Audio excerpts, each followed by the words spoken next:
Many hockey players who make the transition from overseas, or even those that grew up near the French-speaking province of Quebec, can speak 2 different languages.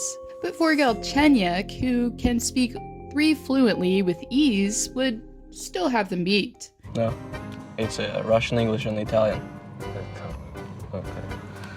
As a forward, while growing up, spent a brief stint in the US before moving across the Atlantic. And it was there that the young Alex quickly picked up Russian and Italian, as the family spent time in multiple countries in and around Europe.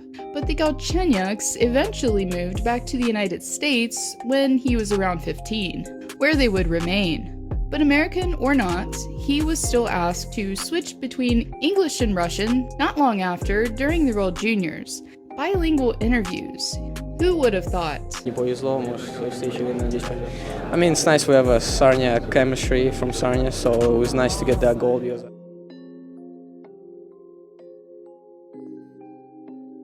Speaking about family, like many that produce NHL caliber players, hockey runs rampant in the Galchenyuk clan, as his father, Alex Sr., was actually playing for the IHL's Milwaukee Admirals at the time of his son's birth, and then for the DEL in Germany and the Russian Super League, among others. But most interestingly, before the Alex Galchenyuk we know was even thought of, his father was selected to represent his home country, the Soviet Union, in the 1987 World Junior Championships, and participated in 13 games while scoring 5 points, before, you know, that whole fight thing against Canada that caused them to be disqualified.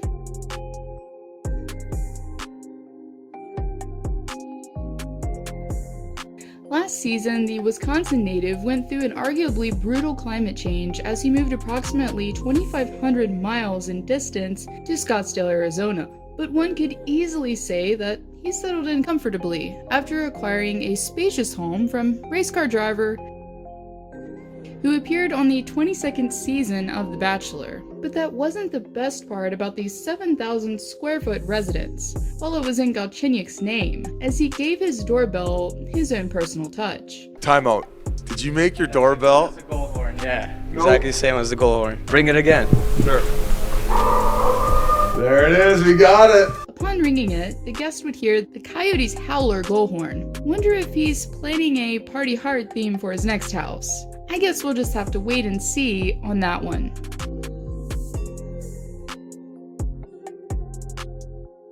As you may know, Galchenyuk's parents are part of Russian and Belarusian descent.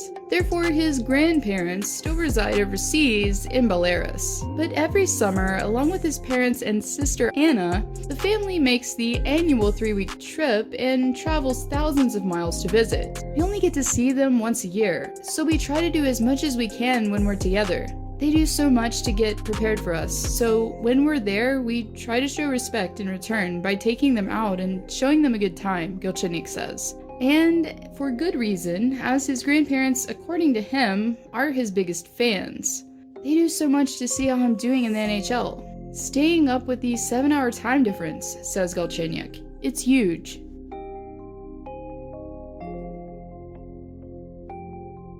Before it was Galchenyuk and Gallagher in Montreal, it was Galchenyuk and Yakupov in Sarnia, as the two not only played together for the OHL's Sarnia Sting, but also lived together, as Alex's family took in the young Yakupov after he came over from Russia.